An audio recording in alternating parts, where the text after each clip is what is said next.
जय श्रीराम मित्र, नमस्कार. जय श्रीराम. मी गौरव. मला सगळे ओळखत असाल तुम्ही.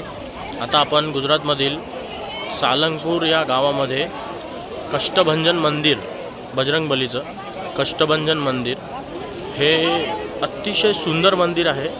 ते सगळं काही बघण्यासारखं आहे आणि इकडे एवढं मन प्रसन्न होतं, असं साक्षात वाटतं की आपण बजरंगबलींना भेटायला आलेलो आहोत. बघू शकता तुम्ही मंदिराचा परिसर.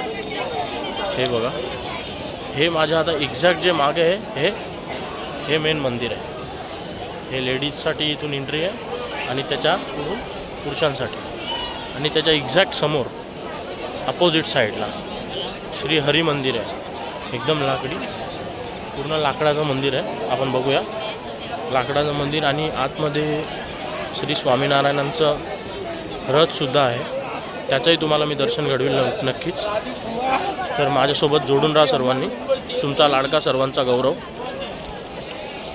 पुढची व्हिजिट आपली असणार आहे सोमनाथ ज्योतिर्लिंग, जे गुजरातमध्ये स्थापित आहे.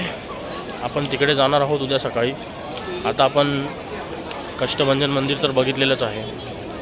मागच्या वेळेसच्या व्हिडिओमध्ये आपण बघितलेलं त्र्यंबकेश्वर, कृष्णेश्वर, असे आपल्याला पूर्ण 12 ज्योतिर्लिंग करायचे. आणि हे निवासस्थान आहे, भक्तांसाठी निवासस्थान आहे. म्हणजे हे भोजनालय आहे, याच्या एक्झॅक्ट मागे निवासस्थान आहे. तुम्हाला निवासस्थानही मी दाखवेल. आणि हे प्रसादाचं स्टोर आहे. हे बघा. ओके, चला भेटूया पुढच्या व्हिडिओमध्ये. जय श्रीराम.